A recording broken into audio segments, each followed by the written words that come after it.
So this morning I was fertilizing my grass, and I went back there on my tractor and I took a look around, and there is still a lot of grass. I still have a lot of grass in the front too, but the back there is still a lot of grass. I thought it was actually kind of funny. The grass had survived when it was single-digit temperatures outside. The grass had survived. I don't know why, but the grass survived. And then the next 2 days, it didn't even get that cold. It got down to a 17. It wasn't like a 5 degrees outside. It wasn't like 0 degrees outside. And when it was 17 degrees outside, the grass started to die. And so I've got about I would say about 2/3 of the field has died. But even with just 1/3 of the grass that I have on this field, I could probably feed all of my animals for like a month. Genuinely could. I have a lot of grass on my field right now.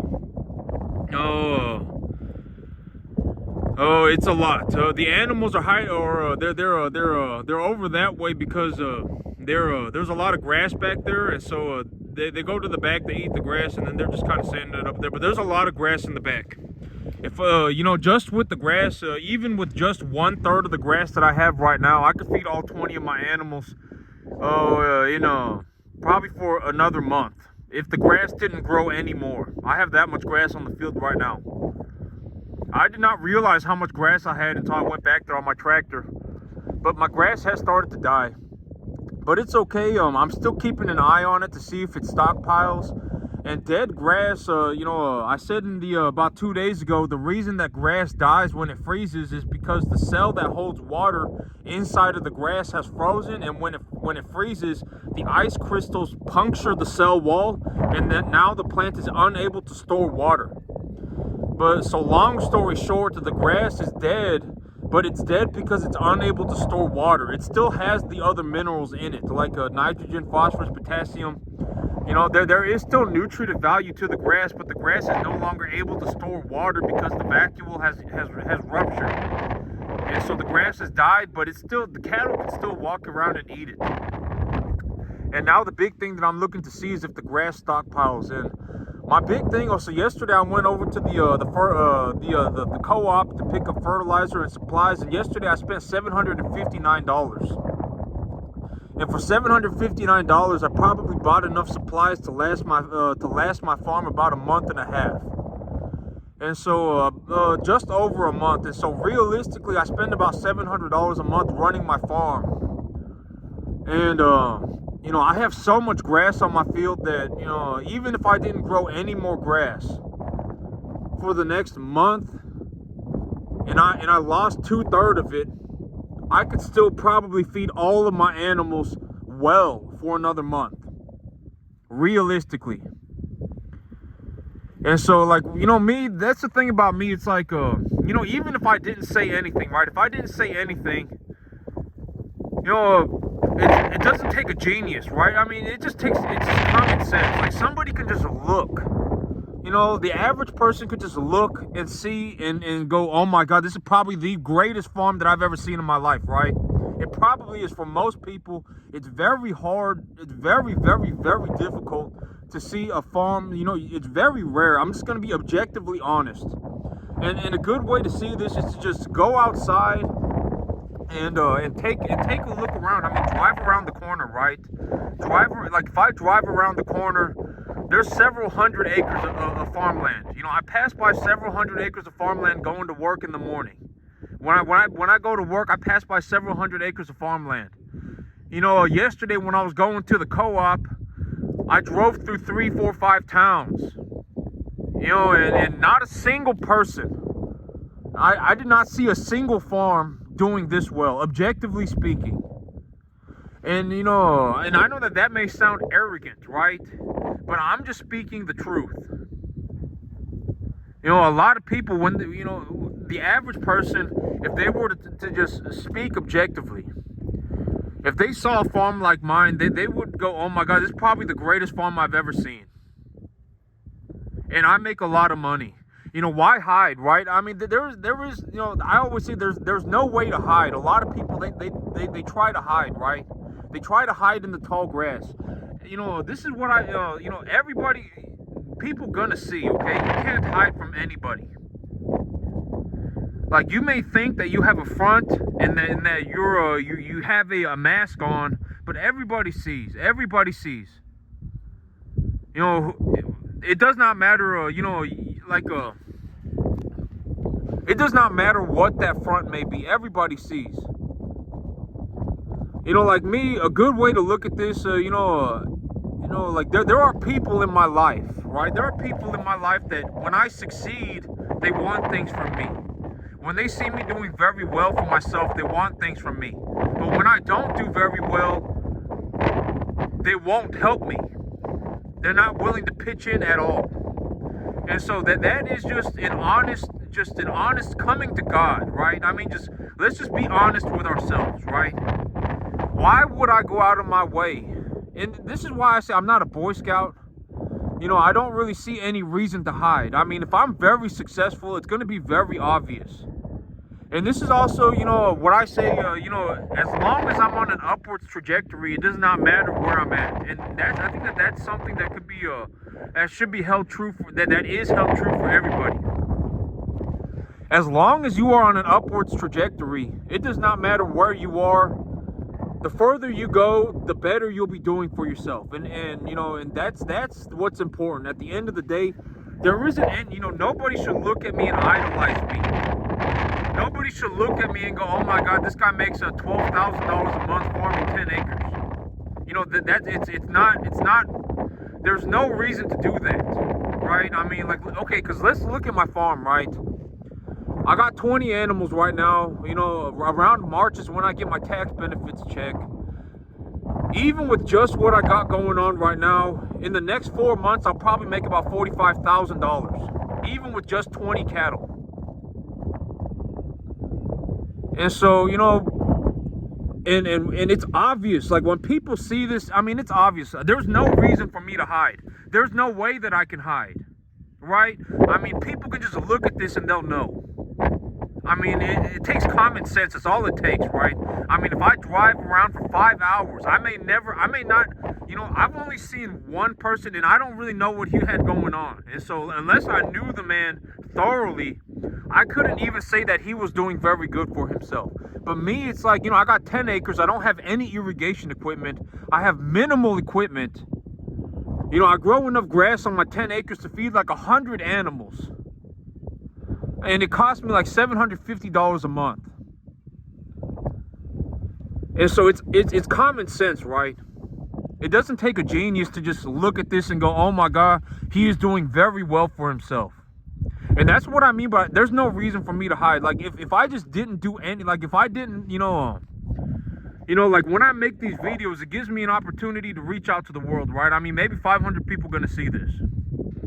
And my channel's been doing a little bit better, but I mean, I don't really look at it, because it's like, at the end of the day, it's like, oh, I went from, whatever to whatever, right? It's like, oh, I went from an average of, 375 people watching my videos to an average of 500 people watching my videos. It doesn't really matter to me, right? I mean, at the end of the day, I don't really even keep count. I mean, at the end of the day, the reason that I make money, I don't have anything to sell anybody.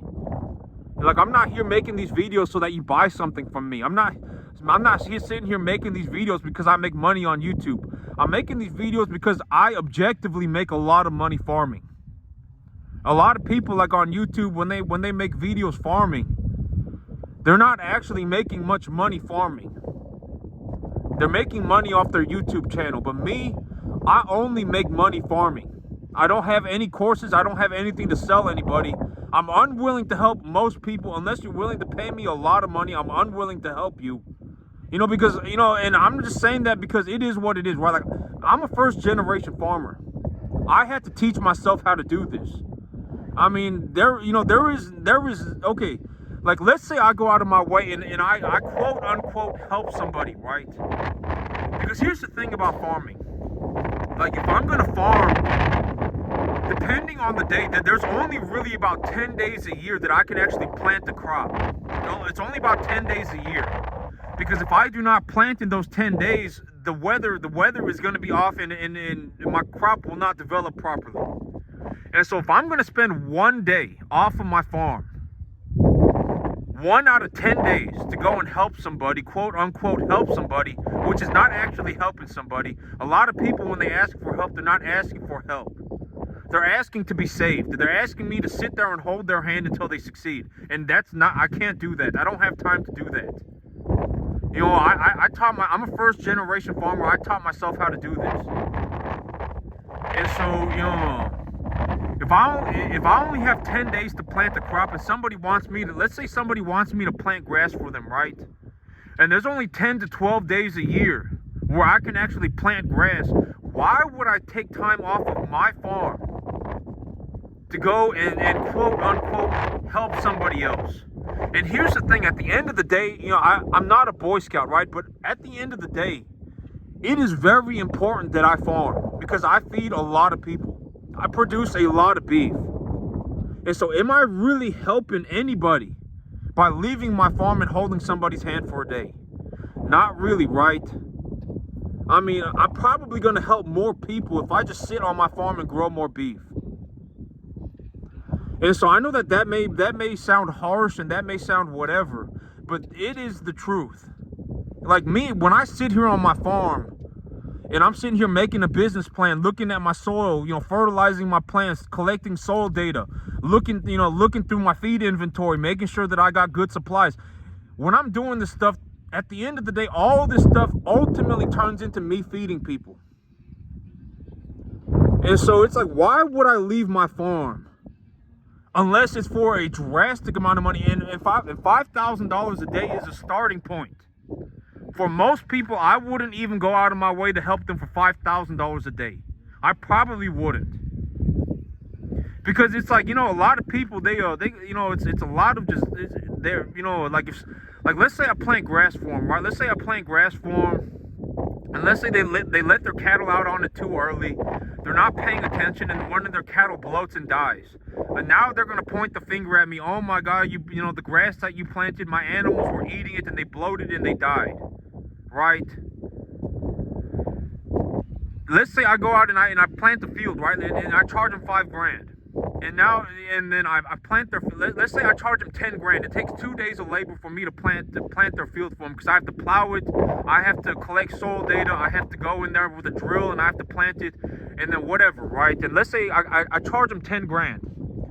Just because they have the grass does not mean that they're magically going to turn around and solve everything else.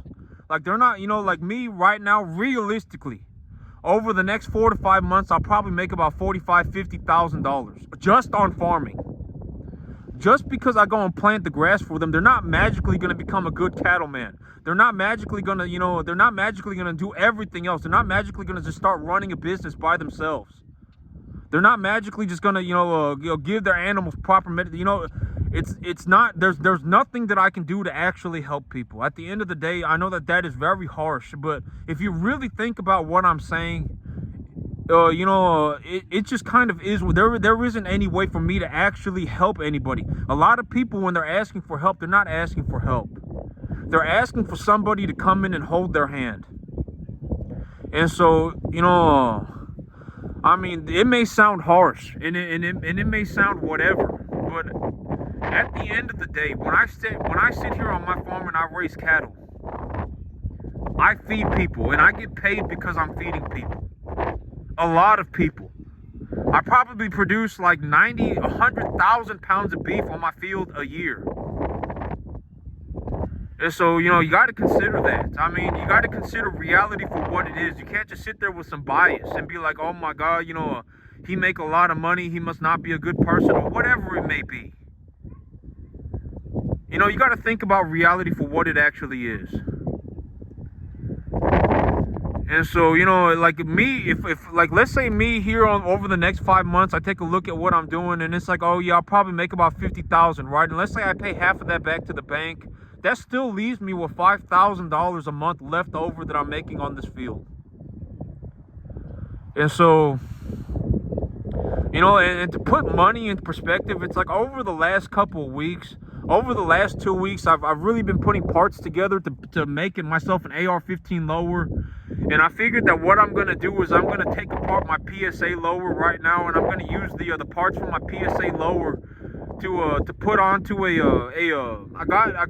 went on Primary Arms and I bought a receiver set from Expo that it's the Primary Arms brand, but they had it manufactured by Mega. And Mega is the people, from my understanding, that produces forgings for Zev. And Zev is a very, very, very high-end AR-15 manufacturer. And so I've heard a lot of good things about this. I've heard a lot of good things about this company, and so I purchased their upper. But also, for me, it was either between I purchased this AR receiver set from Zev, or from Mega, excuse me. I either purchased this AR-15 receiver set from Mega, or I purchased one from Wilson Combat. And Wilson Combat, the Midwest something. Their website is Midwest something. They have a black anodized AR-15 receiver matched set from Wilson Combat for $180, but this Mega one that I got, it was 120, or excuse me, it was 120 after shipping and taxes. And so I paid essentially about $60 for the lower, and I paid $60 for the upper.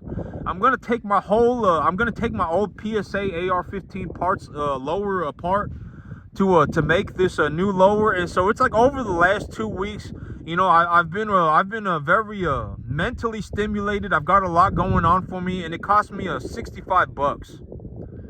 Right? I mean, you know, $5,000 a month of extra income is a lot of money, and there isn't practically any way for me to spend that money. Like me, when I talk about I'm making an extra $5,000 a month of extra income, I mean, it's practically unlimited money. You know, because granted, okay, so this idea of being on a upwards trajectory, right? A lot of people, you know, depending on what they got going on, right? I mean, because everybody, you know, the human being is a rational creature. Everybody has some sort of a thought process in their mind, right? Everybody has some sort of a thought process. And what I mean by when I say the root of all evil is people, you know, is when somebody is in a non-stop downwards trajectory, right? They're in a non-stop downwards trajectory. They're not doing very good for themselves. And it's like as time continues, they are just doing worse for themselves. That is the root of all evil at the end of the day, because a lot of people fester. If you really think about, you know, they fester, they sit there and they fester. They get worse and worse and worse and worse, and they are on a downwards trajectory, right? At the end of the day, that is what the root of all evil is. Oh, you know, they glorify evil, and they just do worse for themselves on a daily basis, monthly basis, weekly basis, minute basis, right? And so if somebody is on an upwards trajectory, it does not matter where you are in life. If you are on an upwards trajectory, as time continues, you will just continue to develop a better mindset, and you will be doing better for yourself. Objectively, you will. You will be doing better in all things. It's not just money. And so, you know, well, not even in all things, okay, because, you know, like for me, I mean, it's kind of, you know, like there is not any way for me to be good at everything, right? There is no way. Like, I would not spend my time looking to do anything. Okay, because here is an honest to God conversation that I had with myself. I'm a very practical person. I don't make my I look to think objectively. Like me, you know, before I started this farm, you know, I may have actually turned out to be a nobody, but being a nobody is not that bad. Is not that big of a deal. It's not bad. It sounds bad, but it's not, right? Like if I had gone and instead of starting this farm, I had, let's say I purchased a route business for a one-time EBITDA multiplier on a 5-year loan. You know, I could be sitting here, you know, making $100,000 a year, putting tortillas on a shelf for Mission Tortilla Factory, and nobody would have ever known who I was. My farm would not have existed, and I could still make $100,000 a year.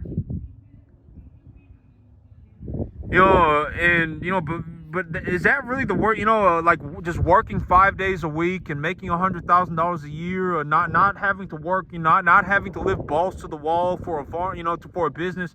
Is that really the end of the world? Not really, right? I mean, it's not the end of the world, right? It's not the most horrible thing that I could have done. You know, I took a lot of risk to start this farm, and every single day, like me as a farmer, you know, if I mess up, I pay for it. Me as a business owner, I pay for it. People do not come running in to help me if I mess up. And that's the thing about me, is like, if people want me to help them, they need to help me as well. And that's why I say $5,000 a day is a starting point. You know, because I'm not some charity worker. And at the end of the day, the reason that I get paid is because I feed people. And so, you know, if they want my help, they need to help me. And it's $5,000 a day is the starting point. Other than that, if they don't want my help, and if they're not willing to help me, they can go and help themselves, and they can spend the next 15 years of their life looking to farm. And if they spend the next 15 years of their life looking to farm, maybe they you know, they get here. But a lot of people, okay. So the idea of an upward trajectory is that an upward trajectory is not permanent. And you see this a lot in people who make money. They'll make a little bit of money, and then they will immediately plateau themselves. Because it's, you know, if people have issues, if people have problems, if they make money, they will have more problems.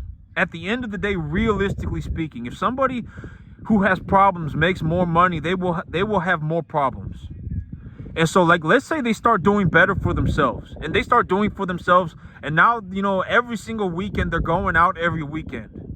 You know, they started making a little bit more money, so they say, oh my God, I got some extra money. Now I can go to the restaurant every weekend. Now I can go to the bar every weekend. Now I can go and get myself 3 girlfriends. Now I can get addicted to drugs. Now I can go and drink alcohol every weekend.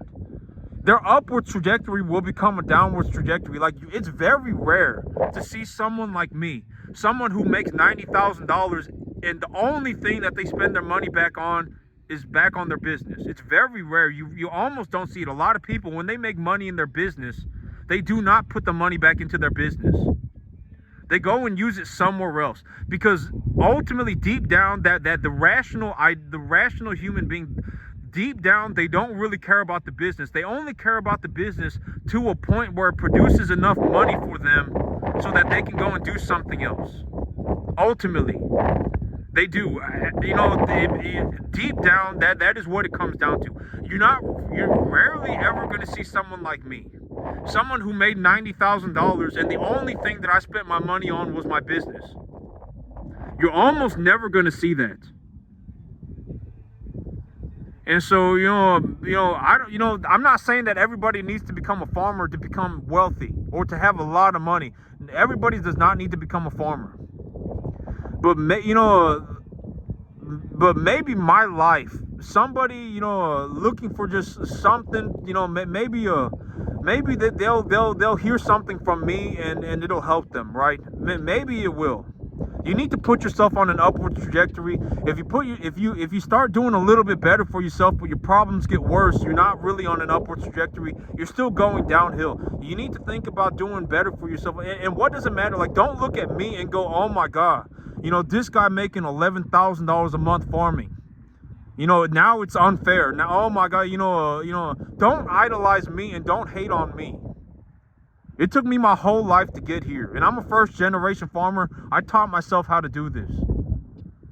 And so,